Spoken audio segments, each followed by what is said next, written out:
대사라고 불리는 이규보의 이옥설이다. 이옥설 제목에 알 수 있는 게 뭐냐면 글의 종류를 알 수 있는 거야. 이 설이라는 게 원래 글의 종류거든. 근데 지금은 없어졌고 이 수필에 해당된단 말이야. 수필. 그래서 옛날에 지어진 수필이라서 고전 수필 이렇게 얘기하면 글의 종류가 되는 거야. 당연히 한문으로 되어 있었고 오래전 거니까 한문 수필이라고 해도 되고, 수필이란 건 자기 생각을 마음대로 그냥 써놓는 거야. 수필의 특징 중에 제일 대표적인 게 뭐냐면 경험이야. 경험. 그 다음에 교훈이야. 여기서 핵심이야. 수필은 경험과 교훈에 관한 내용이 많은데, 이렇게 뭐뭐 하는 것들은 모두 경험을 통해서, 첫 번째 경험이야. 그 다음에 뭔가 우리한테 메시지를 전달하고 있는 교훈이 있단 말이야. 자, 그러면 설은 이옥설 말고 다른 설들도 마찬가지야. 처음에는 자기 경험이 먼저 나와. 경험이 나오고 그걸 통해서 인식하게 된 거, 깨달은 거에 대한 내용이 후반부에 나온단 말이야. 그래서 결론적으로 얘기하면 이 뒷부분이 훨씬 더 중요한 얘기라고 보겠지, 알았니? 자, 그러면 이옥설, 이거는 이제 집이 망가졌는데 고치지 않고 있다가 나중에 아주 큰 수고로움으로 고쳐야 된다는 그런 경험을 통해서 우리가 집뿐만이 아니라 다른 것도 마찬가지다. 그때그때 미리미리 잘못된 거를 고치고 망가지면 고치고 그래야 된다는 걸 얘기하고 싶은 거야. 알겠지? 자, 그럼 봐봐. 집이 허물어진 행랑채가 제대로 버티지 못하게 된 것이 세 칸이다. 세 칸이래. 한 칸, 두 칸, 세 칸.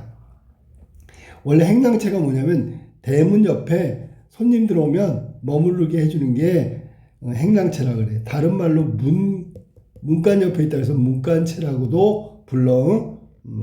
대문 옆에 있으니까 대문 옆에 있는 집이다 이렇게 생각하면 돼. 자, 그래서 세 칸이 못 쓰게 됐어. 나는 어쩔 수 없이 이것을 세 칸 모두를 수리하였다. 이에 앞서 그 중에 두 칸은, 자, 그러면 세 칸을 수리해야 되는데 원래 그 전에 두 칸 있잖아. 장맛비가 와가지고 센 지가 오래됐어. 고칠 때 안 고치고 그냥 내버려뒀다는 얘기야. 나는 그걸 알고 있었으나 어물어물 대충대충 미루다가 시기를 놓쳤다라는 얘기야. 빨리 고쳤어야 되는데 안 그러니까 두 칸이 아니라 세 칸이 돼버렸어. 한 칸은 비를 한 번 맞고 새어들었기 때문에 서둘러서 기와를 갈아 넣게 하였다. 한 칸은. 그런데 수리하려고 보니까 비가 샌 지 오래됐어. 석가래, 추녀, 기둥, 대들보까지 모두 썩어서 못 쓰게 되어 경비가 많이 들었고, 그 다음에 그 한 번밖에 비를 맞지 않은 제목들, 얘네들은 모두 완전하게 다시 쓸 수 있다. 모두 완전하게 수리해서 다시 쓸 수 있어. 경비가 적게 들었다. 자, 생각해봐. 비가 샌 지 오래된 거, 그 다음에 한 번밖에 비를 맞지 않은 거, 완전히 다르지. 경비가 하나는 많이 들고 하나는 적게 들었잖아. 대조야, 대조. 두 개 정반대라는 얘기야. 대조. 우리가 보통 속담 중에 호미로 막을 걸 가래로 막는다 이런 속담이 있거든. 호미는 간단하게 막는 거고 가래는 대대적으로 막 해야 돼. 그때 빨리 고쳤어야지 라고 후회하게 되는 거잖아, 지금. 자, 이게 경험이죠, 경험. 나의 경험이 집 고친 얘기를 하고 있는 거예요. 근데 이게 이제 확대된단 말이에요. 뭘로 확대되냐면 우리가 집뿐만 아니라 우리 사람 몸도 마찬가지야. 사람의 몸으로 바뀐 거지. 마찬가지가 뭐야? 그냥 사람 몸이 망가지면 빨리빨리 고쳐야 되는데 내버려두면 더 큰 병이 돼가지고 돈도 많이 들고 힘들다. 똑같은 얘기라는 뜻이야. 이게 마찬가지가 바로 그거야. 잘못을 알고서도 바로 고치지 않으면 곧 그가 나쁘게 되는 것이 나무가 썩어서 못 쓰게 되는 것과 같은 것이며, 잘못을 하고 곧 고치기를 꺼려하지 않으면 다시 좋은 사람이 되는 것이 가옥의 제목을 다시 쓸 수 있는 것보다 더 잘 될 것이다. 그래서 결론적으로 이 부분이 핵심이란 말이지. 뭐가 핵심이야? 그랬더니 사람의 몸은 이렇게 경험을 통해서 집 고친 경험을 통해서 사람의 몸까지 확대해서 해석해 보니까 마찬가지란 말이야. 결국 빨리 사람은 잘못을 알거나 몸이 아프거나 그러면 빨리빨리 고쳐야 된단 말이야. 경험을 통해서 깨달은 거야. 깨달음. 이해됐지? 자, 그 다음 또 하나. 나라의 정치. 이것도 확대시키지. 집 고치고 나서 있잖아. 사람의 몸, 이게 건강뿐만 아니라 잘못된 행실, 이런 것도 마찬가지지, 그지? 나라의 정치도 이와 마찬가지래. 빨리빨리, 미리미리, 유비무한. 유비무한이 뭔지 알지? 준비하고 있으면 후환이 없다. 라는 얘기야. 그러니까 정치도 마찬가지야. 집 고치는 것처럼 그때그때 잘못됐어. 정치가. 그럼 그때그때 고쳐야지. 내버려 두면 나중에 걷잡을 수 없이 고치기가 힘든단 말이야. 자, 그 다음에 또 하나. 모든 일에 또 확대되니 백성이 심한 해가 될 것을 머뭇거리고 개혁하지 아니하면, 고치지 않으면 백성이 못 살게 되고 나라가 위태한 뒤에 갑자기 변경하려면 곧 붙잡아 일으키기가 무척 어렵다. 그러니까 우리가 경계해야 된다, 조심해야 된다, 그런 얘기야. 알겠지? 조심하지 않을 수 있겠는가? 조심해야지. 이게 서리법이지. 강조. 조심하라고 이야기하는 거야. 그걸 강조하기 위해서 서리법이다. 자, 그래서 여기는 집 망가져서 고치고 난 경험을 통해서 첫 번째는 사람의 몸, 두 번째는 나라의 정치까지 확대해서 이야기한 거다. 결국은 시간이 늦으면 더 많은 고통이 따른다. 더 많은 비용을 지불해야 된다. 더 고치기가 힘들다. 어렵다. 그 얘기한 거야. 그러면 여기 이 이역설, 이 내용과 관련된 속담을 한번 얘기해 줄게. 제가 아까 얘기했던 거지. 호미로 막을 것을 가래로 막는다. 여기서 호미로 막는 건 간단하게 해결할 수 있는 건데, 이거 가래로 막으면 힘들기도 하지만 거창하게 해야 된다. 뭐 이런 얘기가 첫 번째 내용과 관련된 속담이고, 두 번째 유비무한. 아까도 얘기했지만 미리미리 대비하면 후한, 걱정이 없다 라는 얘기도 관련이 있고, 세 번째 사후 약방문. 이게 뭐냐면 죽은 다음에 약 처방문을 써준다는 얘기야. 아무 소용없지. 이미 죽었는데. 네 번째 소 잃고 외양간 고친다. 외양간이 소집인데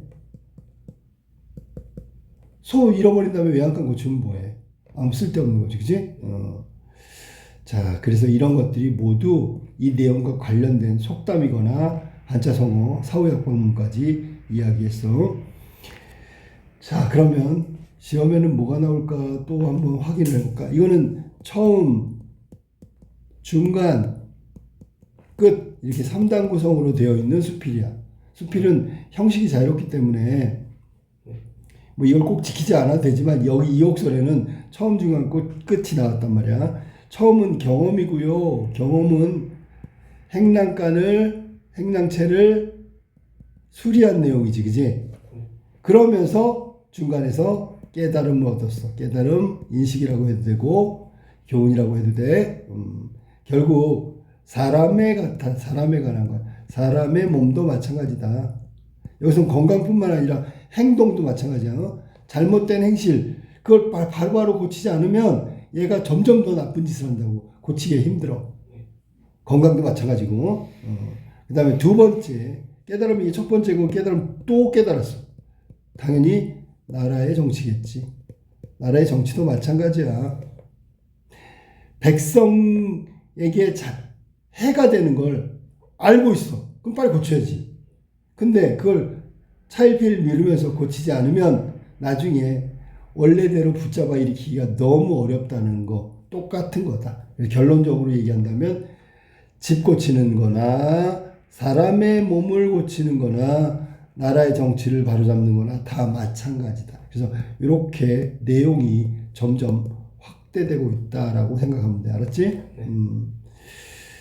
이 글은 설이라고 얘기했는데, 자, 5번째 시험에 나올 만한 거, 경험 다음에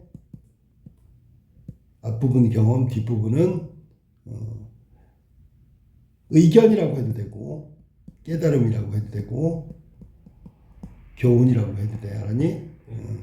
그럼 6번째 또 하나 볼까? 일상체험.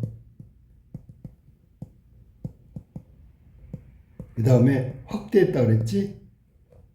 사람의 몸하고 나라의 정치로 확대했어. 자, 그러면 잘 들어. 일상체험이 수리한 거잖아. 이거하고 속성 있잖아. 얘네들하고 사실 같은 거지. 이런 걸 뭐라 그러냐면 하나를 얘기하면서 다른 것, 공통적인 속성들을 떠올렸기 때문에 이걸 유추라고 하는 거예요. 유추. 그래서 이 글은 앞부분하고 뒷부분, 앞부분은 처음 부분이고 뒷부분은 중간 끝 부분인데 이 관계는 유추의 관계다. 유추. 유추라는 게 뭐냐면 예를 들어 볼까? 독서하는 방법을 설명해 달라 그랬어. 그러니까 독서 방법, 이거 좀 복잡한 것 같은데 쉽게 설명할게. 등산, 산에 오르는 거. 그러니까 이 관계가 똑같다고 얘기하는 거야. 독서 처음에 딱 읽으면서 힘들지만 어렵지만 끝까지 가면 뭔가 즐거움도 있고 만족도 있고 좀 똑똑해지는 것 같기도 하고 똑같아. 등산도 마찬가지야. 처음에 걸어 올라가는 거 힘들고 숨가쁘고 저 꼭대기 올라가면 마음이 상쾌해지고 정상에서 야호하면 기분이 좋아져.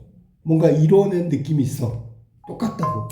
책을 다 읽는 거나 산 꼭대기에 올라가는 거나 비슷하지. 이걸 유추라고 하는 거야. 유추. 알았어? 유추의 방법을 쓰고 있다. 이게 이옥설, 이규보 백운고사의 수필이었고 우리는 이런 걸 통해서 뭔가